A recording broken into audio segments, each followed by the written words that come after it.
Grace be unto you and peace from God our Father and from the Lord Jesus Christ. I was glad when they said to me, "Let us go into the house of the Lord." I'm Father Steve Summers, and thank you so much for tuning in today for this brief daily message of hope. And my word to all of us today is to give thanks. Give thanks to God for his great mercies that he showers upon us, and give thanks especially on this Veterans Day in 2020 for all those veterans who are among us today. We need to be grateful and thankful to God for allowing all of those men and women in their time who are still with us today to answer the call to serve us and to protect us and to defend us. If you see people in uniform today, thank them for serving. We're grateful to God for giving them to us. And we still have a great many that are with us. And on this day, this used to be called Armistice Day, on the 11th hour of the 11th month, at 11 o'clock in the morning, the armistice was signed in 1918 for the end of World War I. And it's no longer called Armistice Day. We remember the veterans among us who are still living on this day now, this Veterans Day. There is a Memorial Day in May, during which we recognize those who have fallen and who fell in battle for this country.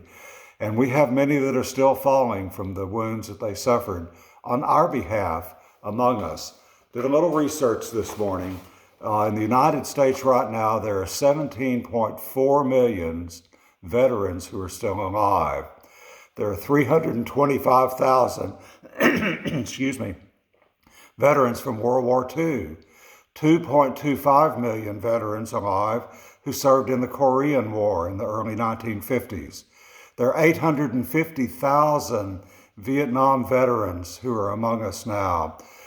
650,000 veterans who served in Desert Shield and Desert Storm, 2.7 million who served in the war in Iraq and Afghanistan. We lost our last veteran who served in the Great War, the war to end all wars, World War I. We lost our last U.S. veteran on February 27, 2011, when Sergeant Frank Buckles died at the age of 110. We thank God for every one of those veterans who are still with us today, and we truly appreciate their service on behalf of us and on behalf of our nation. And we are cognizant of the fact that fully 1/4 of them, maybe even 1/3 of them, suffer from the three big injuries that typically come home from battle with our soldiers: post-traumatic stress disorder, PTSD, depression, and traumatic brain injury. As many as a fourth of them, maybe a third, still suffer from those symptoms. You know, my father served in World War II. He's been dead a long time. He died in 1970. And looking back, I recognize, with the studies I've done, that he probably suffered from PTSD. My dad was in combat during the war in Germany at the end of the war. And he was actually in Germany when the Nazi regime surrendered in 1945. And I recognize that he probably had PTSD. My dad never smoked a cigarette at all until he came back from World War II. And then he smoked all the time. And from 1948, he got out of the Army in 1945, and he went back and finished college. And from 1948 until he died in 1972, he had a cigarette in his mouth or in his hand. And I recognize that was probably a coping mechanism. Far too many of our veterans go into drug and alcohol abuse in order to mask the feelings, the horrible feelings they have inside. The symptoms of PTSD they continue to relive their events, and they avoid situations that remind them of their events that they served. There are negative changes in beliefs and feelings. There's hyperarousal.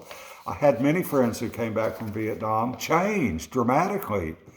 Many couldn't even hear a door open without hitting the floor, afraid that something might happen or something was going to happen, and indeed something was happening within them. And the symptoms of depression are similar, and we know far too much about depression now, and yet we don't encourage people who need it to get to seek treatment. Indeed, they don't want to seek treatment, many of them. It's feeling sad or down for long periods of time. It's a lack of interest in things that they once enjoyed, changes in sleeping, changes in eating, difficulty focusing, feeling hopeless, and thoughts of suicide or self-harm. We ought to recognize those because people are suffering those who've been quarantined for long periods of time. The coronavirus is bringing these symptoms of depression out. And so the third big cause of pain to a lot of our veterans is traumatic brain injury. And that is indeed horrible. I had a great uncle who came back from World War I. I knew him at the end of his life. He never spoke. One of my mother's uncles, he suffered from what they call shell shock back then, and we know that to be traumatic brain injury. So on this day, we have so much to be grateful for in this country. And please say thank you and pray for our veterans who are among us. They need our prayers. We love them and we're here for them. And please know that God is with you if you're a veteran. Jesus is right there with you just as he promised. And he's with all of us this day. His love for us never fades or fails. And he's with us through everything we go through. And he's with you right now. God bless you and have a great day today. And I will see you here, God willing, tomorrow.